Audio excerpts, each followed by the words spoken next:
Ben, Roland, j'imagine que cette semaine de préparation est abordée plus sereinement au vu du dernier match, que ce soit d'un point de vue comptable ou sur le visage affiché par les joueurs. Oui, forcément que ça fait du bien quand on a gagné, mais je pense qu'on l'avait dit avant Bastia Borgo, il faut être capable d'avoir une gestion identique de ces moments où on peut perdre un match et un moment où on peut gagner, et un peu plus sur le début de saison. En tout cas, s'attarder au contenu aussi, même si on sait que au niveau comptable, ça sera important dès le début. Voilà, moi, où je suis satisfait, c'est de voilà, rentrer dans le championnat, enlever cette lourdeur qu'il peut avoir de prendre les premiers points. Voilà, c'est fait, donc on rentre dans notre championnat. C'était ma crainte un petit peu après Bastia Borgo, où on prend pas de points, ou alors je pense qu'on aurait mérité au moins un match nul. Et là, ça nous permet de rentrer dans le championnat et enlever cet aspect-là de prendre les premiers points. Et justement, d'un point de vue comptable, on voit que Cholet n'a pas pris de points. Est-ce que ça trotte dans vos têtes de vous dire que vous pouvez déjà mettre en difficulté une équipe qui pourrait être un concurrent direct pour le maintien? Ouais, je pense qu'il ne faut pas s'attarder aux problèmes des autres, parce qu'on en aura nous aussi à certains moments. Plus continuer nous sur notre lignée, et essayer d'avoir encore une progression par rapport à Bastia Borgo, à Versailles, et là avoir encore une progression sur Cholet.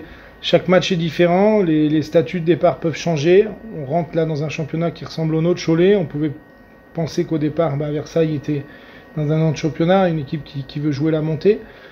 Et on arrive à faire un résultat. Maintenant, à nous de mettre les mêmes ingrédients contre ces équipes-là du prétendu du haut de tableau au départ et les équipes qui peuvent jouer le maintien. Je pense que c'est important de se mettre dans le même état d'esprit. Et je pense qu'on en a manqué un peu à Bastia Borgo. On n'était pas aussi déterminé que le match contre Versailles. Mais peut-être qu'un résultat emmène une autre détermination juste après. Et pour moi, on doit essayer de sortir de ça et être déterminé sur chaque match. C'est un avantage de les prendre maintenant, Cholet, sachant qu'eux, ils ont rangé aucun point pour l'instant. Et nous, on est sur une dynamique plutôt de confiance. Ouais, sur le papier, c'était un avantage aussi de prendre Bastia Borgo sur une intersaison comme il avait vécu, et on n'a pas gagné. Donc pour moi, voilà, tout ça c'est du papier. Nous, ce qu'on doit, je le répète, c'est voilà, être aussi déterminé qu'on l'a été contre Versailles. Je le répète, nous on doit faire un championnat de Coupe de France, et à chaque match être déterminé pour être à notre meilleur niveau, déjà physiquement et psychologiquement, et après essayer de faire nos principes de jeu. C'est ce qu'on a réussi à faire contre Versailles, et j'attends de voir justement si on sera capable de le répéter contre Cholet. C'est le premier gros déplacement en bus. Comment vous allez gérer ça? Difficilement, mais comme tout le monde. Non, c'est un des premiers gros, et dans les déplacements enfin lointains, c'est un des plus petits, et c'est déjà un casse-tête, parce que je crois que c'est 9 heures de bus, donc voilà, mais voilà, ça fait partie du jeu, et c'est une gestion importante que tout le monde a dans le championnat, donc c'est pas dû à nous ou à un autre, c'est compliqué pour tout le monde. On essaye de le gérer au mieux, les dirigeants nous donnent des conditions justement pour essayer de mettre les joueurs dans les meilleures conditions pour préparer le match, mais même comme ça, c'est pas facile. Vous partez quand? On part demain matin, juste après l'entraînement, Ok. à 10h45, donc déjà tôt, et après le retour sera samedi matin pour le marché, Ok. à peu près. Ouais, d'accord. Malgré la défaite qu'il y avait eu lors de la première journée à Bastia, tu as conservé la même équipe contre Versailles. Tu fais confiance en ton groupe, en ton équipe? Je fais confiance en tout mon groupe, ouais, aux 24 joueurs, donc voilà, tout le monde peut rentrer. On est attentif à toutes nos semaines de travail.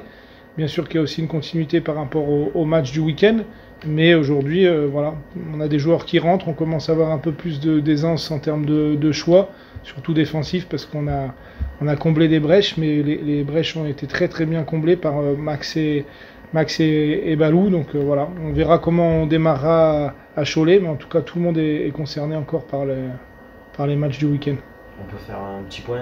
Je crois comprendre que les deux pistons vont pouvoir entrer, que ce soit Tom Duponchel et Mamad Ndiaye, c'est ça? Ouais, Tom avec un peu moins de présence parce qu'il était rentré la veille de Versailles. Ouais. Mamad commence à être à 3 semaines de travail, donc commence à rentrer en termes athlétiques, à être un peu mieux. Et Tom sera aussi, à mon avis, a besoin de retrouver un peu physiquement quelques repères, mais bon, en tout cas, on a déjà la possibilité de les avoir. Ils peuvent postuler. Ouais, ils peuvent postuler. Et sur les blessés, on a des nouveautés ou pas? On a Jessine qui a repris l'entraînement aujourd'hui. Et on a Bourama qui est ressorti, qui a ressenti une petite gêne. Je crois que dehors, on a encore Alex Marchadier, Alexis Manet et Bourama. n'aurait pas de pépin en défense centrale en ce moment. On récupère Jessin qui est un peu court, mais autrement, Ouais. non, on n'a pas de pépins sur les 3 qui étaient alignés ces Jessin. derniers temps. Il peut postuler Jessin Jessin, ça sera, je pense, un peu court. Ouais, d'accord. Pour revenir à cette équipe de Cholet, est-ce que tu connais un petit peu l'équipe et qu'est-ce que tu peux en dire? Ouais, on a travaillé dessus. Après, voilà, c'est une équipe qui, forcément, comme nous, avait déjà pas le couteau sous la gorge, mais avait besoin de résultats dès le deuxième match, après avoir perdu. Et du coup, ils sont sur une deuxième défaite. Donc, psychologiquement, forcément que ça doit pas être simple. Mais c'est une équipe, en tout cas, qui a du potentiel, qui a des très très bons joueurs de national. Donc voilà, il faudra être attentif. Et encore, quand on creuse un peu plus sur leurs 2 matchs, ils doivent mener au score, parce que c'est eux qui ont les plus grosses occasions dès le début. Et voilà, les matchs peuvent tourner à pas grand-chose. Donc à nous d'être vigilants, parce que c'est une équipe qui se crée des occasions offensivement. Est-ce que le plan de jeu, comme justement ils ont un peu le couteau sur la gorge, ce sera d'essayer de leur laisser le jeu à leur compte et d'essayer de les contrer? Non, nous, notre plan de jeu, il reste identique à ce qu'on veut faire. Ça veut dire qu'on veut être capable d'alterner des séquences de possession, des séquences de transition aussi, où on est capable de faire mal quand l'adversaire a le ballon. Et je veux qu'on existe dans tous ces domaines-là. Donc c'est plus de s'adapter au scénario du match, de bien construire son match, de bien rentrer dans le match dès le début, parce que je le répète, ils ont des occasions à la 5e et à la 6e minute sur leurs 2 premiers matchs, où ils doivent marquer. Et à nous d'être vigilants justement de bien construire notre match et d'être prêts dès le début. C'est ce qui aurait pu aussi faire défaut contre Versailles, vous en avez discuté ou vous avez travaillé dessus?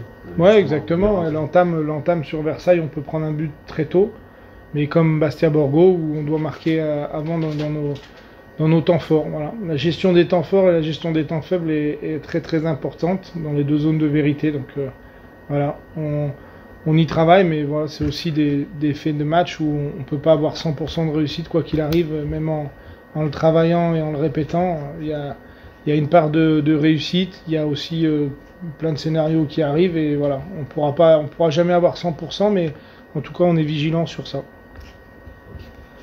Est-ce que tu as d'autres questions? Moi j'ai des questions sur Othman pour le coach. Vous avez reconduit cette association avec Mohamed Benfredj. Qu'est-ce que vous en pensez? Ils sont complémentaires, ça vous plaît ce duo devant? Ouais, ils sont très très complémentaires, donc je trouve hyper intéressant. Je pense que déjà sur ce qu'on voit, il y aura aussi une belle complémentarité avec Ibra. On sait qu'il y a Max aussi qui peut rentrer dans la danse, avec Jérémy, avec des joueurs aussi, Adèle et Jules, qui sont entre les 2 profils offensifs et milieu de terrain. Donc voilà, on sait qu'aujourd'hui on a pas mal de complémentarité et on a surtout des joueurs avec des profils différents. Donc c'est très intéressant et en plus les choses se construisent. Voilà, il y a 2 belles passes décisives. Je considère que sur le premier but, ouais, c'est pratiquement une passe décisive d'Othman aussi. Donc voilà, il y a des relations qui se font et les joueurs vont marquer, se faire marquer et ça c'est important. Vous pouvez m'en dire plus un peu ce qui vous plaît chez Othman, même si c'est pas facile parce qu'il est à côté? Oh non, c'est facile, c'est très très facile. Non, ce qui me plaît, c'est que j'avais essayé de le recruter déjà une première fois il y a quelques années. On a la chance de l'avoir cette année. Alors après un échec, donc c'est plus difficile parce qu'il faut le remettre en selle. Moi je le voulais quand il était en plein rush, mais on n'était pas en bonne position. Mais voilà, on va le remettre en plein rush et voilà, ce qui me plaît, moi, c'est sa débauche d'énergie devant. C'est voilà, comme il fixe les défenses, comme il prend de l'attention et sa capacité aussi à marquer des buts, à en donner. Je le découvre de plus en plus là, je le savais, mais voilà, je découvre qu'il est capable aussi de faire marquer. Donc voilà, c'est tous ces aspects-là qui m'intéressent et aussi, c'est une difficulté pour l'entraînement, mais c'est une difficulté pour l'adversaire en match. Son caractère de compétiteur aussi et voilà, son mauvais caractère par moment, mais je pense qu'il faut avoir quand on est avant-centre, il faut avoir la double face. Donc le mauvais caractère pour un avant-centre, il est important aussi.